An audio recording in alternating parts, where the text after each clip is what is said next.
Hello and welcome back to my channel. If this is your first time visiting, my name is Jet and welcome to another flight review. Today I'm flying on Virgin Atlantic's inaugural A330neo flight from London Heathrow to Boston Logan in their newest upper class product. I just arrived here at Terminal 3 from San Francisco, but I'm not clearing customs, so I'm not technically entering the country. Transferring here at Terminal 3 is pretty straightforward with some well-staffed transfer desks available immediately following security, and after this you experience a sample-sized duty-free before a few long hallways that finally lead you to the main commercial area of the terminal.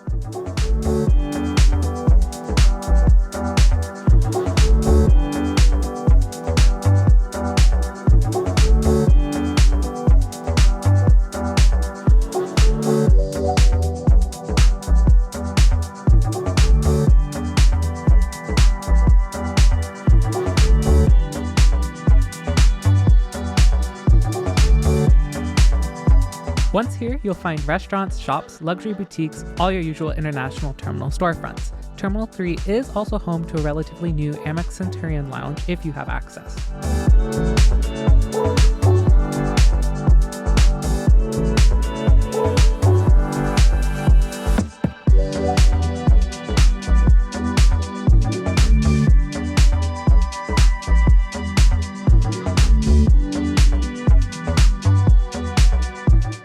We're going to skip the Amex Centurion lounge today in search of Lounge H, which is better known as the Virgin Atlantic Clubhouse.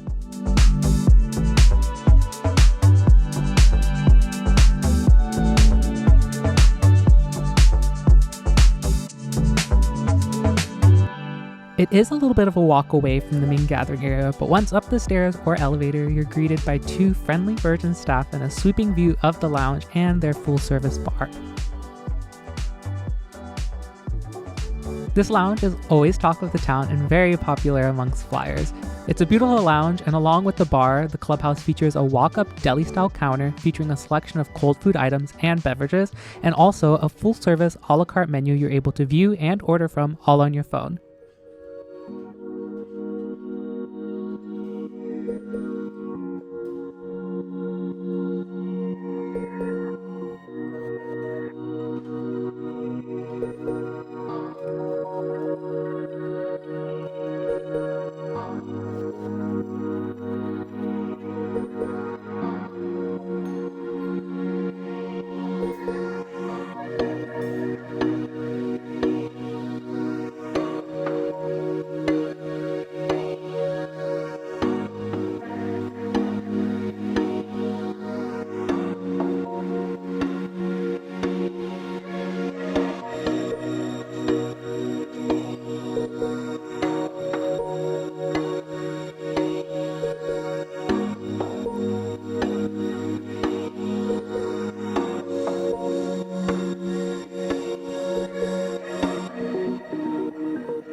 If you're not too hungry and would like some fresh air, the clubhouse has a space just for you. The clubhouse features a rooftop garden with amazing views, and if you appreciate aviation in any shape or form, this garden is worth a visit just on its own.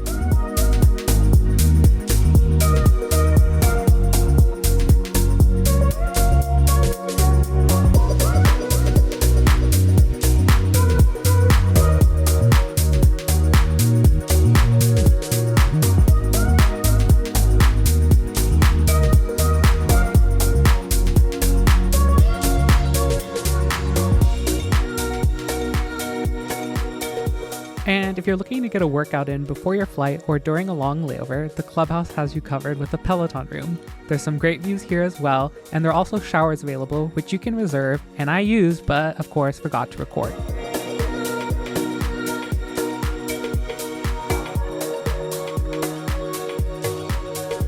After charging up my gear and enjoying the lounge for a bit, it was finally time to head to my gate. Terminal 3 is honestly a bit trash and everything seems far from each other. The views are also extremely limited and usually obstructed. Nonetheless, I was able to get a peek at our aircraft for tonight, Virgin's first A330neo with registration G-VJAZ.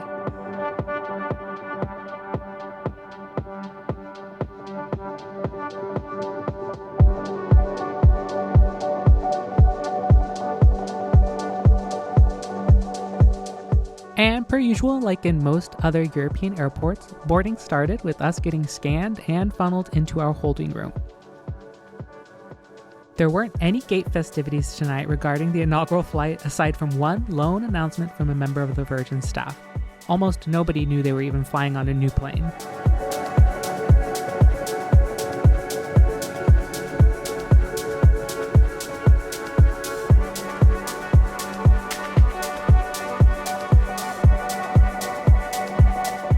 And finally, the most exciting part is here. Welcome aboard Virgin's first A330neo featuring a new premium economy product and upper class in a 1-2-1 configuration.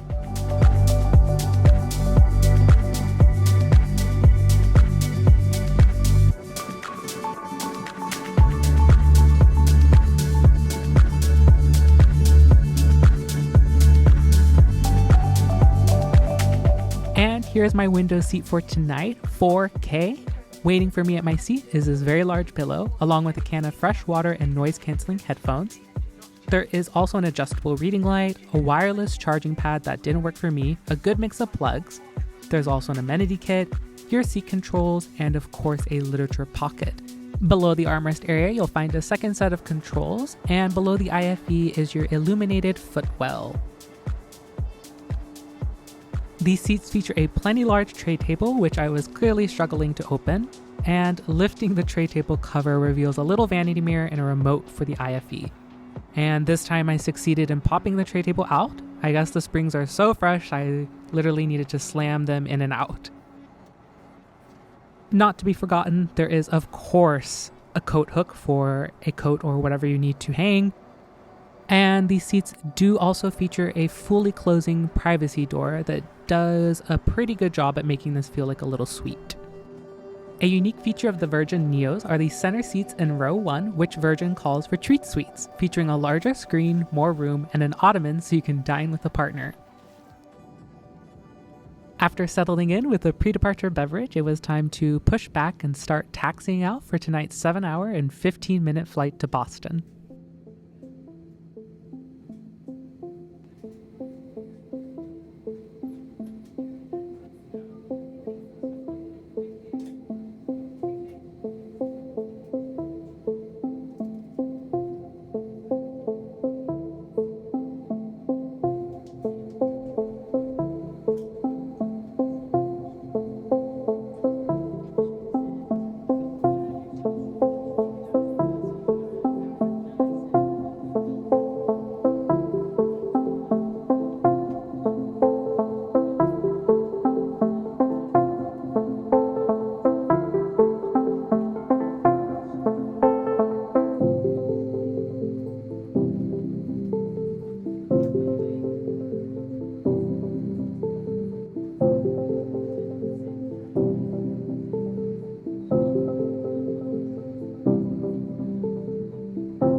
Menus were passed out shortly after takeoff, featuring 2 options for a starter, 3 options for a main, and a selection of desserts. There was an extra bites menu which you're able to order from anytime during the flight, as well as a sufficient wine and bar list. Virgin does feature an espresso machine on their A330neo, making a variety of coffee drinks available. Espresso machines on airplanes always score high points in my book. About 45 minutes after takeoff, the meal service started with a beverage of choice and some potato chips. The starters soon followed, and I opted for the vegetarian option, which was the textures of beetroot with a goat's cheese mousse. It was served with a warm bread roll, butter, and at this point I had transitioned to seltzer water. I wouldn't order the textures of beetroots again if there was an alternate vegetarian option available. Next up was my main, and I went for the seafood option, which was a miso and sesame crusted salmon with sweet potato puree, bok choy, and a honey and ginger sauce. This was delicious, but I wouldn't say it was crusted. The salmon was cooked perfectly, the bok choy was tender, and you can't really go wrong with potato in any form.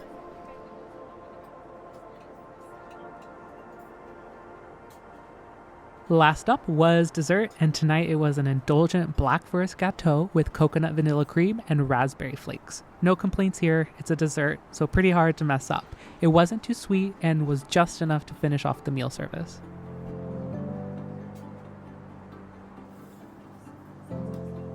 After dinner, I was ready to stretch my legs a little bit, so I explored the cabin. The Virgin Neos also introduced a new economy seat to the fleet, featuring a new, larger IFE screen, refresh, new materials, and of course, universal power outlets at every seat.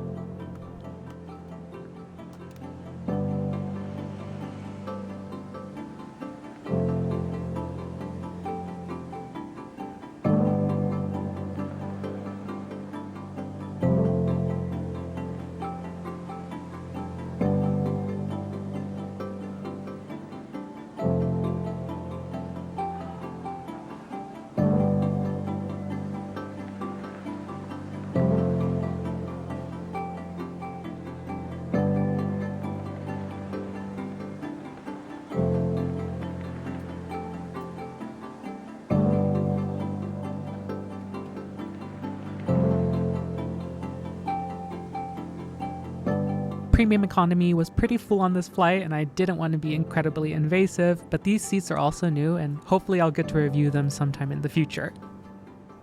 Now let's take a look at Virgin's newest IFE system called Vera. It features a good selection of movies, TV shows, and audio, and of course an in-flight map and some seat tutorials. But my favorite feature is the introduction of Bluetooth pairing. It took a while to connect and work with my AirPods, but once it finally connected, there were no issues. I prefer using my own headphones as the airline provided ones aren't always the best quality.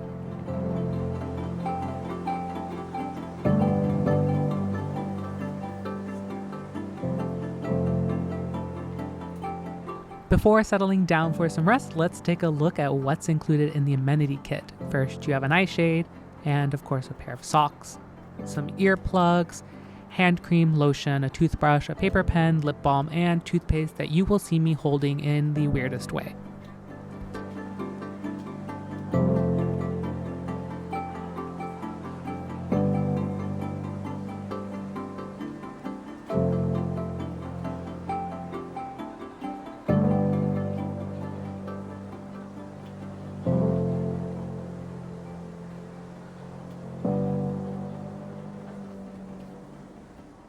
Unfortunately, I was dumb and didn't record my seat once it had been turned down, but I did film my feet in the footwell to show you how much room or lack thereof I had. For me, personally, it was enough, but I can see how others feel a bit claustrophobic in these seats. I was smart enough to record the retreat suite though, once it had been set up for bed, and honestly, it looks pretty nice.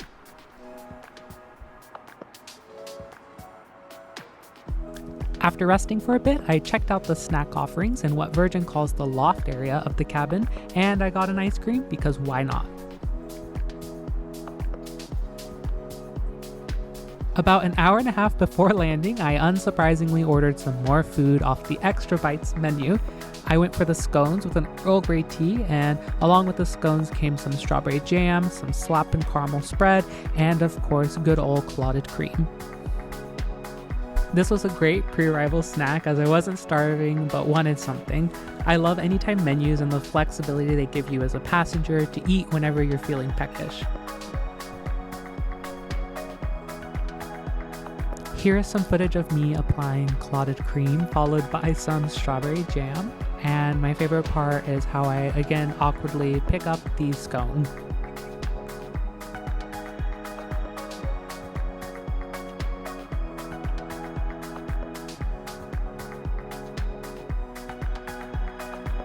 The landing lights on the A330neo seemed to barely illuminate the wings, so I couldn't see anything to film for landing. This was literally it. I am sorry, but as the flight comes to an end, this is a good time for some final thoughts.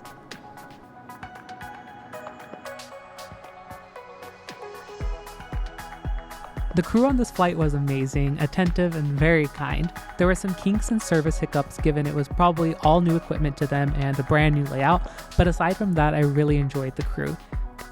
The catering was overall good, but did leave a bit to be desired. The starter wasn't really my favorite, but the main was delicious and plenty. Having an anytime menu available during the flight does help fill any gaps a passenger may experience, and like I said earlier, I really appreciate when airlines provide an anytime menu and really help accommodate the passenger. As far as the cabin and seat goes, I love what Virgin has done and the direction they're headed. Compared to their older upper class products on the 787 and even the newer one on the A350s, I love being able to easily see out my window and not awkwardly being seated at an angle. This was a shorter flight tonight, but if there was a good mileage redemption floating around in the future, I definitely wouldn't hesitate flying with Virgin again. Like I had said earlier, the crew made this flight extraordinary, and any shortcoming on this flight could easily be fixed by the next.